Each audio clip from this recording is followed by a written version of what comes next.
بسم اللہ الرحمن الرحیم۔ السلام علیکم عزیز طلبہ کرام، امید ہے آپ حضرات خیریت سے ہوں گے۔ آج ہمارا سبق نمبر 7 ہے اور سبق کا عنوان ہے حدیث کی کتابی تدوین حصہ دوم۔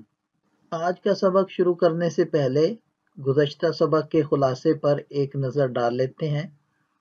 یہ تمام نکات ہیں جن کے اوپر ہمارا گزشتہ سبق مشتمل تھا۔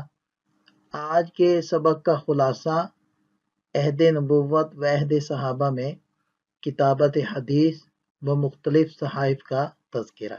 ہماری گفتگو حدیث کی کتابی تدوین کی بابت چل رہی تھی اور سبق نمبر 6 میں ہم نے حوالہ پیش کیا تھا کہ امام حاکم رحمۃ اللہ علیہ نے لکھا ہے کہ اعلیٰ درجے کی حدیثوں کی تعداد 10,000 تک نہیں پہنچ پاتی، جس کا مطلب یہ ہوا کہ 10,000 سے کم ہی ہے، اور معلوم ہو چکا ہے کہ عہد نبوت ہی میں آپ صلی اللہ علیہ وسلم کے حکم سے جو مجموعہ جمع ہوا، اس کی روایتوں کو 5,374 سے تو یقیناً زیادہ ہونا چاہیے۔ اب آگے بڑھتے ہیں۔ جن صحابیوں کا شمار ان لوگوں میں ہے جن سے بکثرت حدیث مروی ہیں، اس فہرست میں آپ صلی اللہ علیہ وسلم کے خادم خاص اور صحابہ میں معمر ترین بزرگ حضرت انس رضی اللہ عنہ بھی ہیں۔ ان کی حدیثوں کی تعداد 1,286 ہے۔ دارمی میں ان سے یہ روایت منقول ہے کہ اپنی اولاد سے جن کی ایک بڑی تعداد تھی فرمایا کرتے، میرے بچوں، اس علم حدیث کو قلم بند کر لیا کرو۔ اس سے ثابت ہوتا ہے کہ ان کی حدیثوں کا مجموعہ یقیناً لکھا جا چکا تھا۔ مزید منقول ہے، راوی کہتے ہیں کہ میں نے ابان رحمۃ اللہ علیہ کو دیکھا کہ حضرت انس رضی اللہ عنہ کے پاس بیٹھے لکھ رہے ہیں۔ اس سے بھی زیادہ حیرت انگیز روایت مستدرک میں ہے۔ سعید بن ہلال رحمۃ اللہ علیہ کا بیان ہے کہ ہم جب حضرت انس رضی اللہ عنہ سے زیادہ پوچھ گچھ کرتے تو وہ اپنے پاس سے ایک دفتر نکالتے اور فرماتے کہ یہ ہیں وہ حدیثیں جو آپ صلی اللہ علیہ وسلم سے میں نے سنی اور ان کو لکھا اور لکھ کر آپ صلی اللہ علیہ وسلم پر پیش کر چکا ہوں۔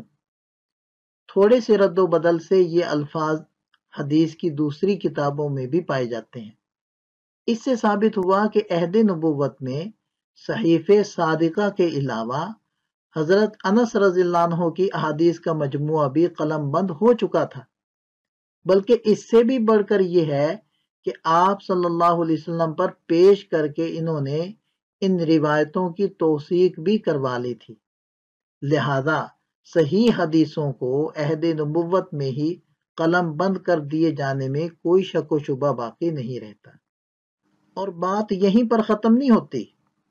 حضرت انس رضی اللہ عنہ کی طرح دوسرے مکثر صحابی، مکثر یعنی کثرت سے احادیث نقل کرنے والے، روایت کرنے والے، حضرت جابر بن عبداللہ رضی اللہ عنہ ہیں۔ ان کی روایتوں کی تعداد 1,540 ہے۔ یہ تو پہلے گزر چکا کہ حضرت جابر رضی اللہ عنہ کا مسجد نبوی میں درس کا ایک حلقہ تھا۔ ان کی روایات بھی لکھی جا چکی تھی۔ صحیح مسلم کی روایت کے مطابق حج سے متعلق احادیث کو انہوں نے ایک کتاب میں جمع کیا تھا۔ ایک بڑے درجے کے تابعی حضرت قتادہ بن دعامہ السدوسی رحمۃ اللہ علیہ اس صحیفے کی بڑی تعظیم کیا کرتے تھے اور فرماتے تھے کہ مجھے صحیفے جابر رضی اللہ عنہ سورۃ البقرہ سے بھی زیادہ یاد ہے۔ اور سلیمان بن قیس الیشکری جو حضرت جابر رضی اللہ عنہ کے ایک شاگرد ہیں، اسی صحیفے سے احادیث روایت کیا کرتے تھے۔ اور ان کے ایک شاگرد ہیں وہب بن منبہ جو حضرت ابو ہریرہ رضی اللہ عنہ کے شاگرد حمام بن منبہ کے بھائی تھے۔ انہوں نے اپنے استاد حضرت جابر رضی اللہ عنہ کی احادیث کو لکھا تھا۔ اسی طرح حضرت عبداللہ بن محمد بن عقیل رحمۃ اللہ علیہ فرماتے ہیں کہ کننا نأتی جابر بن عبداللہ کہ ہم حضرت جابر بن عبداللہ رضی اللہ عنہ کے پاس آتے فنسألہ عن سنن رسول اللہ صلی اللہ علیہ وسلم، تو ہم ان سے آپ علیہ السلام کی سنن یعنی احادیث کے بارے میں پوچھتے، فنکتبھا، پھر ہم ان کو لکھ لیتے۔ اسی طرح یہ بھی روایت کیا گیا ہے کہ ان مجاہدن یحدث عن صحیفۃ جابر رضی اللہ عنہ، کہ امام مجاہد رحمۃ اللہ علیہ حضرت جابر رضی اللہ عنہ کے صحیفے سے نقل کیا کرتے تھے۔ اس کا مطلب ہے ان کے پاس بھی حضرت جابر رضی اللہ عنہ کا ایک صحیفہ موجود تھا۔ عورتوں میں سب سے بڑی تعداد حضرت عائشہ صدیقہ رضی اللہ عنہ کی حدیثوں کی ہے۔ محدثین نے ان کی حدیثوں کی تعداد 2210 بتائی ہے۔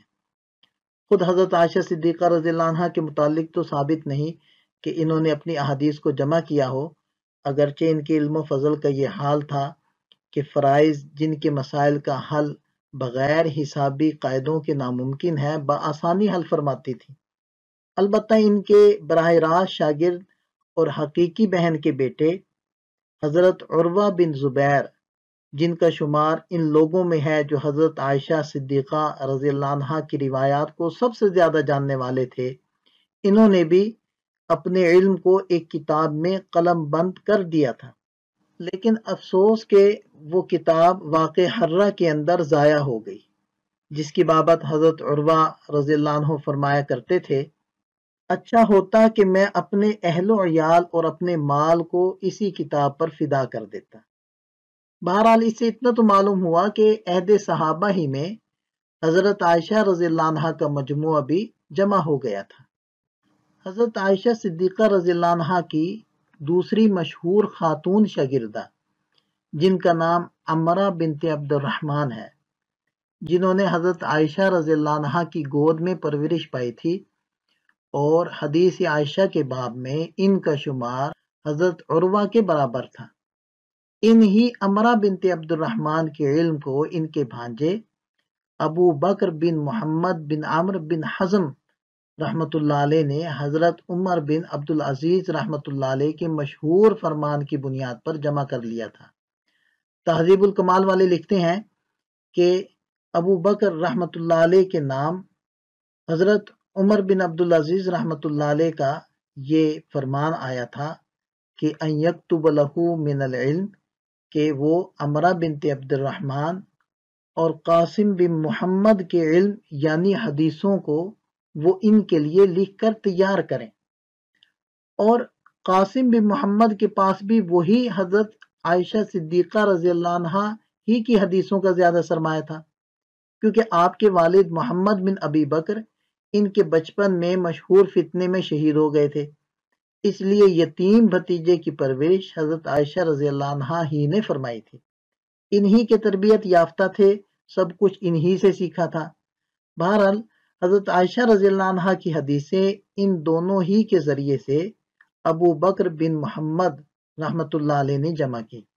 مکثرین یعنی جن کی حدیثوں کی تعداد 1000 سے زیادہ ہے، ان میں اکثروں کے حدیثی سرمایہ کے متعلق عہد نبوت و عہد صحابہ ہی میں محفوظ ہونے کا حال آپ حضرات کو معلوم ہو چکا ہے۔ اب صرف 2-3 حضرات اور رہ جاتے ہیں، جن میں سب سے زیادہ نمبر حضرت عبداللہ ابن عباس رضی اللہ عنہما کی روایتوں کا ہے، یعنی 1660 حدیثیں ان سے مروی ہیں۔ حضرت ابن عباس رضی اللہ عنہما کے پاس طائف کے کچھ لوگ ان کی کتابوں کو لے کر حاضر ہوئے اور ان کے سامنے ان کی کتابیں پڑھنے لگے، جس سے ثابت ہوتا ہے کہ ان کی زندگی ہی میں ان کی حدیثوں کا مجموعہ قلم بند ہو چکا تھا۔ اب آپ دیکھیں نا کہ لفظ کتب ہے، اتاہ الناس من اہل الطائف ومعہم علم من علمہ او قال کتب من کتبہ، تو لفظ کتب جمع کا صیغہ ہے، ایک کتاب نہیں۔ ایسا معلوم ہوتا ہے کہ انہوں نے چند کتابیں تیار کر لی تھی، اور ابن حزم رحمۃ اللہ علیہ نے کتاب الاحکام میں ذکر کیا ہے کہ ابو بکر محمد بن موسیٰ رحمۃ اللہ علیہ نے ابن عباس رضی اللہ عنہما کے فتاویٰ کو 20 جلدوں میں جمع کیا تھا۔ ان حوالوں سے ثابت ہوتا ہے کہ حضرت ابن عباس رضی اللہ عنہما کی شاید ہی کوئی حدیث لکھنے سے رہ گئی ہو۔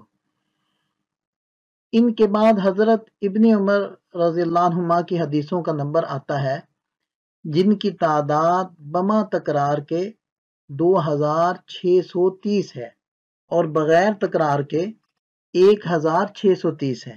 اسی طرح ایک روایت میں ہے کہ ان ابن عمر کان لہ کتب ینظر فیہا قبل ان یخرج الی الناس، کہ حضرت ابن عمر رضی اللہ عنہما کے پاس کچھ کتابیں تھی، پہلے ان کے اندر وہ احادیث کو دیکھ لیتے، پھر لوگوں کی طرف تشریف لے جاتے احادیث بیان کرنے کے لیے۔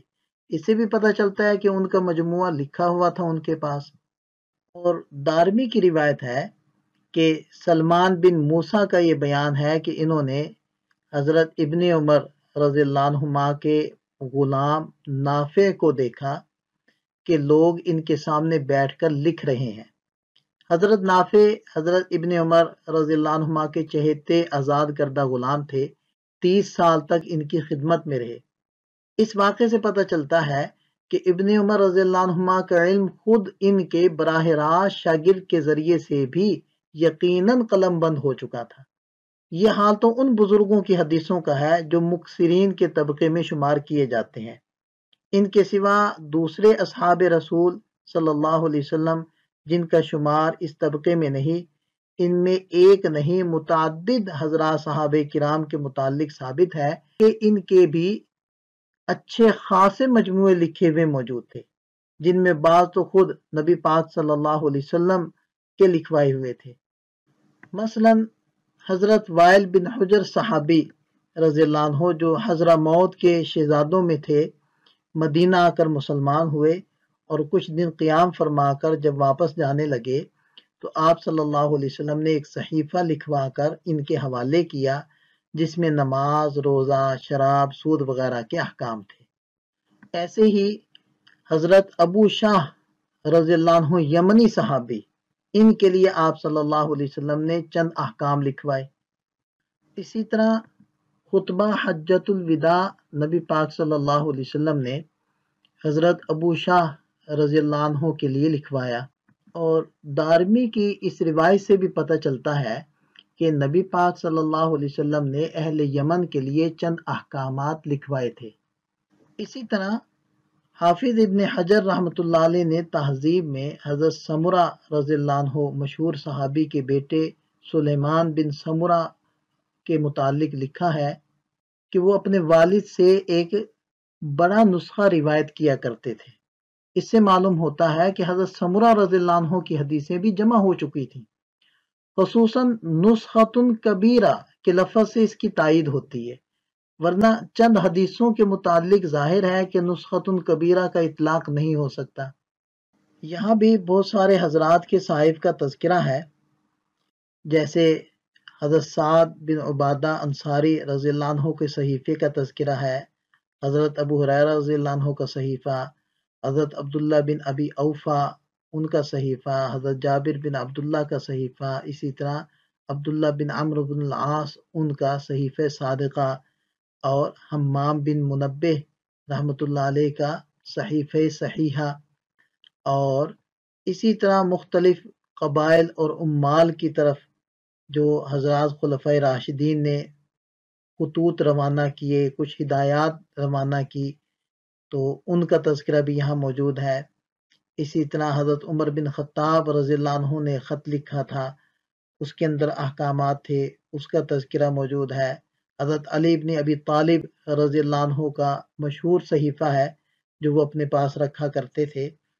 اس ساری گفتگو اور حوالہ جات کو سامنے رکھ کر بھی کیا کوئی اس مغالطے میں رہ سکتا ہے کہ حدیث عہد نبوت اور عہد صحابہ میں زیر تحریر نہیں لائی گئی تھی؟